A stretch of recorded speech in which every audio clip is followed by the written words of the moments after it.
like this. Gonna rock the party non-stop like this. Gonna rock the party non-stop like this. Yeah, we rock the party non-stop like this.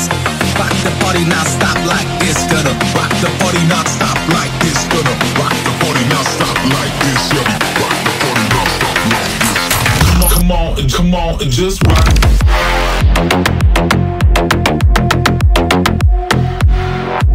Guys আমরা যখন একটা commuter bike কিনি, commuter bike means এই টাইপের যত bike আছে, এই টাইপের বাইক সেটা যদি একটু বাজেটের মধ্যে কিনি, আমরা কিন্তু ভালো মন্দ সব বিষয়গুলো নিয়ে চিন্তা করি। স্পেশালি চিন্তা করি এটা যেন আমার প্রয়োজন মেটাইতে সমর্থ হয়। আমি ডেলি অফিসে যাব বা আমার বিজনেসের কাজে ডেলি রাইড করব, আমার জন্য যেন কমফর্ট হয়, আবার একই সাথে আমার জন্য যেন সাশ্রয়ী হয়। মানে বাইকটা চালাইতে গিয়ে পুষতে গিয়ে আমার জন্য এরকম অবস্থা না হয় পকেট ফাঁকা হয়ে যাচ্ছে। মানে বাইকের স্পেয়ার পার্টসের দাম কম, ভালো মাইলেজ দেবে, আবার আমি রেগুলারলি কমফোর্টেবলি রাইড করতে পারবো, পিলিয়ন নিয়েও কমফোর্টেবলি রাইড করতে পারবো। সব বিবেচনা করে একটা কমিউটার বাইক বেসিক্যালি আমরা কিনি, যদি আমরা প্রয়োজনের উদ্দেশ্যে বাইক কিনি। আর প্রয়োজন ছাড়া যদি বাইক কিনি সেটা ডিফারেন্ট ব্যাপার। আর আজকে এরকম একটা প্রয়োজনীয় বাইক সেটা নিয়ে কথা বলবো, আর সেটা হচ্ছে টিভিএস স্ট্রাইকার 125। গাইজ এই বাইকটার ডিটেলস ভালো মন্দ সব কিছু আজকে আপনাদের সঙ্গে শেয়ার করব। আজকে আপনারা জানতে পারবেন এই বাইকটা আসলে আপনার প্রয়োজন মেটাইতে কতটুকু সক্ষম, সব দিক বিবেচনায়। গাইজ বাইকটার রিভিউতে যাবার আগে চলুন বাইকটার কিছু স্পেসিফিকেশন দেখে আসি। গাইজ টিভিএস স্ট্রাইকারে ইউজ করা হয়েছে সিঙ্গেল সিলিন্ডার 4 স্ট্রোক এবং 125 সিসির একটি এয়ার কুলড ইঞ্জিন। বাইকটিতে টোটাল পাওয়ার রয়েছে 11 bhp, যেটা হিট করে 8000 rpm এ, আর টোটাল টর্ক রয়েছে 10.8 নিউটন মিটার অ্যাট 5500 rpm। মানে ইনিশিয়াল পাওয়ার বা রেডি পিক আপ যথেষ্ট ভালো পাওয়া যাবে। বাইকটার ফ্রন্টে ইউজ করা হয়েছে 80/90, দ্যাট মিনস 2.75 সেকশনের টায়ার, আর পেছনে ইউজ করা হয়েছে 90/90 সেকশনের টায়ার, আর দুইটার রিম সাইজ ইজ 17 ইঞ্চি। বাইকটির ফ্রন্টে ইউজ করা হয়েছে 240 mm এর একটি ডিস্ক ব্রেক, আর রিয়ারে ইউজ করা হয়েছে 130 mm এর একটি ড্রাম ব্রেক। বাইকটির ফ্রন্টে ইউজ করা হয়েছে টেলিস্কোপিক সাসপেনশন এবং রিয়ারে ইউজ করা হয়েছে toggle link with hydraulic damper. বাইকটির ফুয়েল ট্যাঙ্ক ক্যাপাসিটি হচ্ছে 10 লিটার, তার ভেতরে 2 লিটার থাকবে রিজার্ভে। গাইজ এই হচ্ছে ইনস্ট্রুমেন্ট ক্লাস্টার, এটা হচ্ছে আরপিএম মিটার, এখানে স্পিড উঠবে, এখানে ফুয়েল মিটার, কতটুকু তেল আছে বোঝা যাবে, আর অ্যাজ ইউজুয়াল কত কিলো চলছে একটা ট্রিপ পাবেন, ট্রিপ দুইটা দিলে অবশ্য ভালো হতো। এই পাশে নিউট্রালে থাকলে সেটা দেখা যাবে। আর হাবিজাবি খুব উল্লেখ করার মতো কিছু নাই, ওভারঅলি ভালো লাগে দেখতে। এটা পাসিং সুইচ, খুবই ফ্যান্টাস্টিক জায়গায় দিছে পাসিং সুইচটা, খুব ভালো লাগছে আমার এটা। আর এটা হচ্ছে আপার ডিপার, খুবই সুন্দর, সুইচ কোয়ালিটিগুলো ভালো। এটা হচ্ছে ইন্ডিকেটর, ডান বাম করবেন এইখানে। সুইচ কোয়ালিটিগুলো ওভারঅলি আমার কাছে খুবই ভালো লাগছে। আর রাইট সাইডে দেখেন, এইটা হচ্ছে অনেকে ইঞ্জিন কিল সুইচ ভাবেন, but this is not engine kill switch, এটা হচ্ছে হ্যাজার্ড বা ইমার্জেন্সি। মানে এটা অন করলে 4টা ইন্ডিকেটরই জ্বলবে। ভাই ইঞ্জিন কিল সুইচ অবশ্যই দেওয়া উচিত ছিল, আমার মনে হয় এটা একটা নেগেটিভ অ্যাসপেক্ট বড়। আর এর নিচে আছে, এটা হচ্ছে আপনার হেডল্যাম্প অন সুইচ, আর তার নিচে হচ্ছে আপনি পাবেন ইগনিশন সুইচ বা স্টার্ট দেওয়ার সুইচ। গাইজ এবার বাইকটার রিভিউ করার সময় আসছে, তার মানে বাইকটার ভালো খারাপ দিকগুলো এখন শেয়ার করব। প্রচণ্ড রোজার সময় কথা বলতে একটু ট্রাভেল হবে, একটু রিল্যাক্সে বসে শেয়ার করি। গাইজ বাইকটার 1 নাম্বার খারাপ দিক আমার কাছে মনে হয়েছে বাইকটার এই ইঞ্জিন কিল সুইচ। ইঞ্জিন কিল সুইচ কিন্তু বাইকটাতে নাই, এটা একটা সারপ্রাইজিং ব্যাপার যে একটা 125 সিসি সেগমেন্টের বাইকে ইঞ্জিন কিল সুইচ কিন্তু দেয়া হয় নাই। আর ইঞ্জিন কিল সুইচের জায়গায় যে লাল সুইচটা দেওয়া হয়েছে এটা হচ্ছে বাইকটার হ্যাজার্ড ইন্ডিকেটর বা বাইকটার ইমার্জেন্সি সুইচ, মানে যেটা দিলে 4টা ইন্ডিকেটরে জ্বলবে। এটা আমার কাছে অড মনে হয়েছে, ডেফিনেটলি ইঞ্জিন কিল সুইচ দেওয়া উচিত ছিল। আর এই কারণেই এই বাইকটার 1 নাম্বার নেগেটিভ দিক হিসেবে আমি মার্ক করছি, ইঞ্জিন কিল সুইচ দেওয়া হয় নাই। টিভিএস বাইক বরাবরই কুখ্যাত কিন্তু ভাইব্রেশনের জন্য, এই টিভিএস স্ট্রাইকারেও যথারীতি ভাইব্রেশন আছে। আপনি যখন বাইকটা রাইড করা শুরু করবেন কম স্পিডেও ভাইব্রেশন পাবেন, আবার 60 স্পিড যদি ক্রস করেন দেখবেন বাইকটা হেভিলি ভাইব্রেট করতেছে, যেটা আমার কাছে খুবই আনইউজুয়াল লাগছে। যে একটা কমিউটার বাইক আমি তো কমফোর্টের জন্যই কিনছি, কমফোর্টটা যদি আমাকে 100% না দিতে পারে তাহলে ব্যাপারটা কেমন হয়ে গেল। এই বাইকটাতে আমার মনে হচ্ছে ভাইব্রেশনের জন্য কমফোর্টটা একটু কম। গাইজ বাইকটা 3 নাম্বার নেগেটিভ দিক হচ্ছে এই বাইকটার হেডলাইটের আলো, এই বাইকটার হেডলাইটের আলো যথেষ্ট অপর্যাপ্ত, যথেষ্ট। সিটি হাইওয়ে যেখানে রাইড করেন না কেন এই হেডলাইট দিয়ে রাইড করলে যথেষ্ট প্রবলেম পোহাইতে হবে। এই বাইকটার যে মালিক আছে সে কিন্তু হেডলাইটটা চেঞ্জ করে নিয়েছে এটার সলিউশন হিসেবে। সো আপনারাও বাইকের হেডলাইট চেঞ্জ করে নিতে পারেন যদি হেডলাইট থেকে মোটামুটি একটা ভালো আলো পাইতে চান। গাইজ, বাইকটার আরেকটা নেগেটিভ দিক হচ্ছে বাইকটার স্টক হর্ন, এটা কিন্তু চেঞ্জ করে নেওয়া হয়েছে। তবে যে হর্নটা ছিল সেটা দিয়ে যেখানে রাইড করেন রিক্সাও আপনাকে সাইড দেবে না এমন হর্ন ইউজ করা হয়েছে। প্রত্যেকটা বাইকের হর্নই কিন্তু খারাপ, মোস্টলি ম্যাক্সিমাম। আমার হোন্ডা হর্নেটের সাউন্ডও ভয়ানক খারাপ ছিল, আমি চেঞ্জ করে নিয়েছি। কিন্তু এই বাইকটার ক্ষেত্রে এটা আমি সমালোচনা এই জন্য করছি, এই বাইকটা যেহেতু কমিউটার সেগমেন্টের বাইক, এটা কেনার সময় ভাই অল্প বাজেটও আমার জন্য অনেক বড় ফ্যাক্ট। এই বাইকটার হর্ন আমি যখন চেঞ্জ করব আমার জন্য কিন্তু অল্প কিছু হলেও খরচ হবে, সেটা আমার জন্য ডেফিনেটলি একটা কনসার্ন। সো একটা কমিউটার বাইকে ডেফিনেটলি একটু বেটার হর্ন যদি দিয়ে দেয় আমাদের এক্সপেন্সটা কিন্তু এখানে সেভ হয়ে যায়। আর আমরা অবশ্যই আশা করি যে একটা বাইকে আমরা কেনার পরে কেন আমরা পার্টসপাতি চেঞ্জ করতে হবে, স্টক পার্টসপাতি কেন আমার জন্য অতটা ফাংশনাল হবে না। বাইকটার নেক্সট নেগেটিভ অ্যাসপেক্ট হচ্ছে বাইকটার মেনটেন্যান্স কস্ট। 125 সিসি সেগমেন্টের একটা বাইক আর কমিউটার সেগমেন্টের একটা বাইক, প্লাস এই বাইকটা কিন্তু প্রয়োজনে মানুষ ইউজ করে, তার মানে 1 নম্বর কনসার্ন থাকবে এই বাইকটার কত কম মেনটেন্যান্স কস্ট। কিন্তু এই বাইকটার যে মালিক আছে তার ওপিনিয়ন অনুযায়ী এই বাইকটার মেনটেন্যান্স কস্টটা কম্পারেটিভলি একটু বেশি।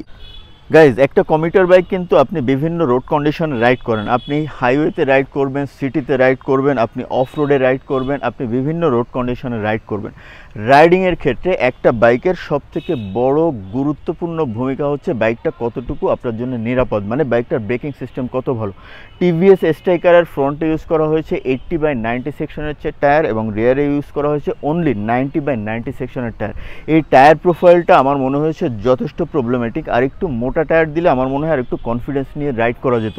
যদিও ফ্রন্টের ব্রেক নিয়ে খুব একটা অবজেকশনের কোনো সুযোগ নাই, কিন্তু রিয়ার ব্রেক কিন্তু প্রচুর পরিমাণের স্কিড করার একটা টেন্ডেন্সি আছে, যেটা আমার কাছে যথেষ্ট প্রবলেমেটিক মনে হয়েছে। সো বাইকের আরেকটা না দুইটা নেগেটিভ বিষয় বলে ফেললাম, সেটা হচ্ছে বাইকের টায়ার প্রোফাইল এবং ব্রেকিং সিস্টেম।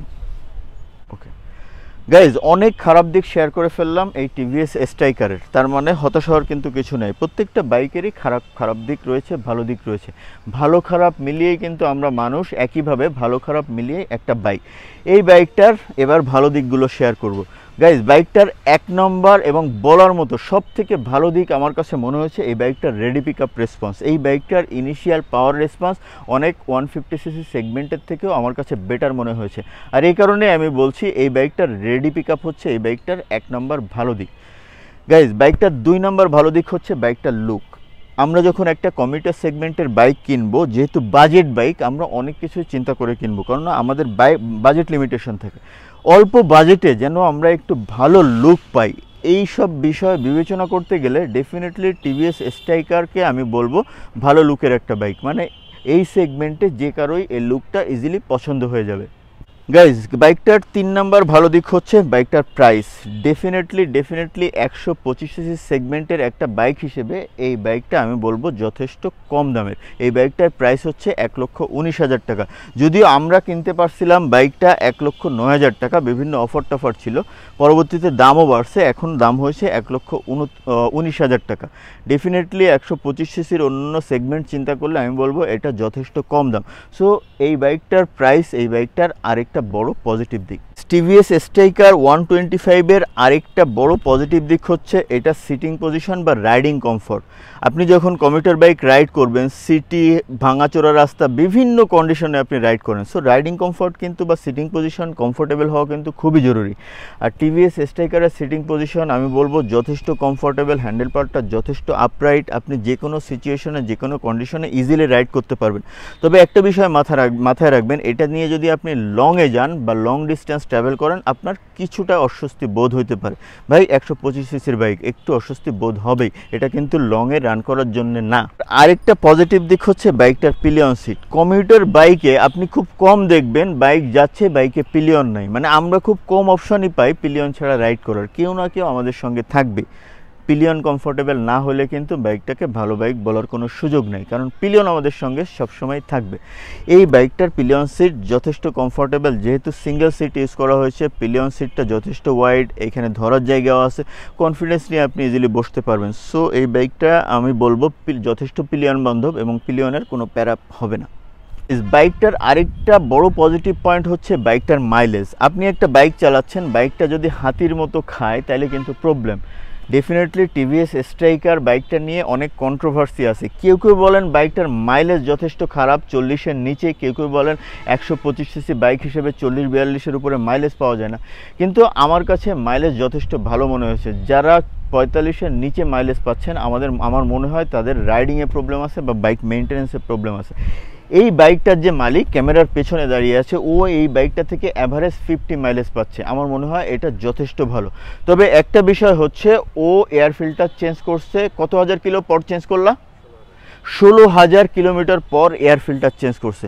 গাইজ, আমার মনে হয় আরও দু একজন রাইডারের সঙ্গে আমি কথা বলছি যারা এয়ার ফিল্টার সম্পর্কে খুব একটা অবগত না। সো এই বাইকটা আপনারা যারা রাইড করছেন, ভালো মাইলেজ পেতে গেলে কিন্তু 5-6 হাজার কিলোমিটারের ভেতরেই এয়ার ফিল্টারটি চেঞ্জ করে ফেলতে হবে, তাহলেই আপনি ভালো মাইলেজ পাবেন। আদারওয়াইজ ভালো মাইলেজ পাওয়া কিন্তু খুবই ডিফিকাল্ট। এই বাইক অ্যাভারেজ 50 মাইলেজ দিচ্ছে, আমার কাছে এটা যথেষ্ট ভালো মনে হয়েছে। তবে আরেকটু ভালো মেনটেন করলে আমার মনে হয় 50+ বা 55+ মাইলেজ এই বাইকটা থেকে নেওয়া সম্ভব। গাইজ, একটা বাইক আপনি যখন কিনবেন, ডেফিনেটলি সারা জীবন ইউজ করবেন না। কিছুদিন রাইড করে নতুন মডেল আসবে, অন্য কোনো কোম্পানির বাইক আসবে, ওগুলো আপনি কিনে ইউজ করবেন। ডেফিনেটলি আপনার টেস্টও চেঞ্জ হবে। যখন আপনি নতুন বাইক কিনবেন, পুরনো বাইকটা ম্যাক্সিমাম সময় বিক্রি করে দিবেন। বিক্রি করার সময় একটা বড় ফ্যাক্ট হচ্ছে ওই বাইকটার রিসেল ভ্যালু কেমন। একটা ভালো দাম যদি পান, ডেফিনেটলি সেটা আপনার জন্য ভালো। টিভিএস স্ট্রাইকার বাইকটার রিসেল ভ্যালু যথেষ্ট ভালো। সাপোজ এই বাইকটার কথা যদি আমি বলি, এটা 1,09,000 টাকা দিয়ে কেনা হয়েছিল। চলছে কত কিলো? 16,000 কিলো চলছে। ও যদি এটা বিক্রি করতে যায় এখন অ্যাটলিস্ট 75 বা 80,000 দাম পাবে। আমার কাছে মনে হয় রিসেল ভ্যালুর দিক দিয়ে এটা যথেষ্ট ভালো একটা বাইক। এই সাসপেনশন নিয়ে যদি কথা বলি, ফ্রন্ট রিয়ার দুইটা সাসপেনশনই যথেষ্ট ভালো খেলে এবং অফরোডে যথেষ্ট ভালো পারফরমেন্স পাইছি আমি। এটা নিয়ে স্যাটিসফাইড। মানে এই সেগমেন্টে এটার থেকে বেটার আর কিছু এক্সপেক্ট করা যায় না। আমি ফুলি স্যাটিসফাইড সাসপেনশন ফিডব্যাক নিয়ে। টিভিএস স্ট্রাইকারের একটা ইউনিক পজিটিভ দিক হচ্ছে এটাতে চার্জিং পোর্ট আছে। ঠিক সিটের নিচে এই যে দেখেন, এইখানে একটা ইউএসবি পোর্ট আছে। এই ইউএসবি পোর্ট দিয়ে আপনি মোবাইল, ক্যামেরা যে কোনো কিছু চার্জ দিতে পারবেন। গাইজ, এবার রাইড করতে করতে বাইকটার আরও দু একটা ভালো বিষয় নিয়ে কথা বলি। এক নাম্বার বিষয় হচ্ছে এটার ওয়েট ডিস্ট্রিবিউশন। টিভিএস স্ট্রাইকারের ওয়েট ডিস্ট্রিবিউশন এই সেগমেন্ট হিসাবে আমার কাছে যথেষ্ট কমফোর্টেবল বা নিম্বল মনে হয়েছে। মানে কনফিডেন্স জেনারেট করতে পারে রাইডারের ভেতরে। আমার কাছে ওয়েট ডিস্ট্রিবিউশন যথেষ্ট ভালো মনে হয়েছে। এই সেগমেন্ট হিসাবে আসলেই যথেষ্ট ভালো। মানে আপনি খুবই নিম্বল পারফরমেন্স পাবেন, কনফিডেন্স নিয়ে রাইড করতে পারবেন। সিটিতে যান, ভাঙাচোরা রাস্তায় যান, এটা নিয়ে খুবই কনফিডেন্ট নিয়ে আপনি রাইড করতে পারবেন। এই হলো বিষয়। আর গাইজ, আরেকটা বড় পজিটিভ দিক হচ্ছে এইটার ইঞ্জিন স্মুথনেস। যদিও বাইকটাতে ইনিশিয়াল লেভেল থেকে ভাইব্রেশন রয়েছে। দেখেন, আমি একটা শট নিয়েছিলাম প্রথমে, যে স্টার্ট দেওয়ার পরে আমি বাইকটাতে বসেছিলাম, হ্যান্ডেলবার তারপরে ইন্ডিকেটর কীভাবে ভাইব্রেট করতেছিল দেখেন। ইনিশিয়ালি প্রচুর ভাইব্রেশন আছে, কিন্তু এই বাইকটার ইঞ্জিন কিন্তু যথেষ্ট স্মুথ। মানে আপনি যখন থ্রোটেল ধরবেন, যথেষ্ট রেডি পিক আপ যেহেতু ভালো, খুব কুইক রেসপন্স করবে, প্লাস ইঞ্জিনটা স্মুথ একটা পারফরমেন্স দিবে। শুধুমাত্র ভাইব্রেশনটা যদি বাদ দেন, ইঞ্জিন পারফরমেন্স যথেষ্ট রিফাইন্ড। আমার কাছে ভালো লাগছে। এই ভাইব্রেশনটা যদি কোনোভাবে অ্যাভয়েড করা যায় তো আমার মনে হয় ইঞ্জিন স্মুথনেস বা রিফাইন্ড এই দিক দিয়ে একে 10-এ 10 দেওয়া যাইতো, বাট 10-এ 10 দেওয়া যাচ্ছে না শুধুমাত্র এই ভাইব্রেশনটার জন্য। তবে হ্যাঁ, একটা মাইল্ড লেভেলে যদি আপনি রাইড করেন, এই ভাইব্রেশনটা আসলে ইগনোর করা পসিবল। তারপরেও ভাই 125 সিসি 100 সিসি হলে ভাইব্রেশনটা মেনে নিতাম, 125 সিসি বলে মানতে পারতেছি না। বাট যেটা নিয়ে বলছিলাম যে ইঞ্জিন স্মুথনেস বা ইঞ্জিন পারফরমেন্স যথেষ্ট ভালো। মানে আমি এটার ইঞ্জিন পারফরমেন্সে খুবই স্যাটিসফাইড। এই হলো বিষয়। তাহলে গাইজ, চলেন আবার ভিডিও শটে চলে যাই। ওইখানে গিয়ে ব্লগটা শেষ করে দিতে হবে মনে হয়, আর খুব একটা পয়েন্ট নাই। হ্যাঁ, আরেকটা পয়েন্ট একটু বলি, একটা পয়েন্ট না, ওভারঅল বিল্ড কোয়ালিটি নিয়ে যদি বলি, এই বাইকটা যারা রাইড করছেন, আমি আরও দু একজনকে পেয়েছিলাম রাস্তাঘাটে আর কি, অনেক পুরনো হয়ে গেছে, তারা অনেক দিন ধরে বাইকটা রাইড করছেন। প্রত্যেকেরই একটা পজিটিভ ফিডব্যাক হচ্ছে এই বাইকটার বিল্ড কোয়ালিটি খুবই ভালো। সবাই বলছেন বাইকের পার্টসপাতি খুব একটা ড্যামেজ হয় না, যদিও প্রত্যেকেরই একই মত, হ্যাঁ পার্টসপাতির দাম অন্য বাইক তুলনায় একটু বেশি, মানে এই সেগমেন্টের, এই হলো বিষয়। বাট বিল্ড কোয়ালিটি যথেষ্ট ভালো, খুব বেশি পরিমাণের পার্টসপাতি নষ্ট হওয়ার টেন্ডেন্সিটা কম। আর এই বাইকে যত পার্টসপাতি ইউজ করা হয়েছে এগুলোর কোয়ালিটি, সুইচ, তারপরে লিভার সব কিছুই আলহামদুলিল্লাহ ভালো। এটা রাইডারদের মতামত, সো আমিও মতামতের সাথে অ্যাগ্রি করছি, কারণ তারা ডেফিনেটলি ভুল মতামত দিবেন না, অনেক দিন ধরেই তারা রাইড করছেন, প্লাস এই বাইকটার যে মালিক ও লম্বা সময় ইউজ করছে। সো এই হলো বিষয়। তাহলে চলুন যাই, যেখান থেকে ভিডিও শট শুরু করছিলাম ওইখানে গিয়ে আজকের ব্লগটা শেষ করি। সো গাইস, আজকের মতো তাহলে এখানেই শেষ করি টিভিএস স্ট্রাইকারের ভালো মন্দ সকল দিক শেয়ার করা। আমি চেষ্টা করলাম আমার মতো করে, প্লাস এই বাইকটার যে মালিক আছে তার কাছ থেকে বিভিন্ন ওপিনিয়ন নিয়ে এই বাইকটার ভালো মন্দ দিকগুলো আপনাদের সঙ্গে শেয়ার করা। গাইজ, আশা করি ভালো লাগছে। আর যদি এমন কোনো ইস্যু থাকে, আমার কোনো পয়েন্টের সঙ্গে আপনি দ্বিমত পোষণ করছেন, প্লিজ কমেন্ট করে জানাবেন যে আসলে এই বাইকটার প্রত্যেকটা পয়েন্ট যেগুলো আমি উল্লেখ করছি এগুলোর সঙ্গে আপনি অ্যাগ্রি করেন কিনা। সো গাইজ, তাহলে আজকের মতো রাখছি, দেখা হবে অন্য কোনো ব্লগে। Tata, bye bye.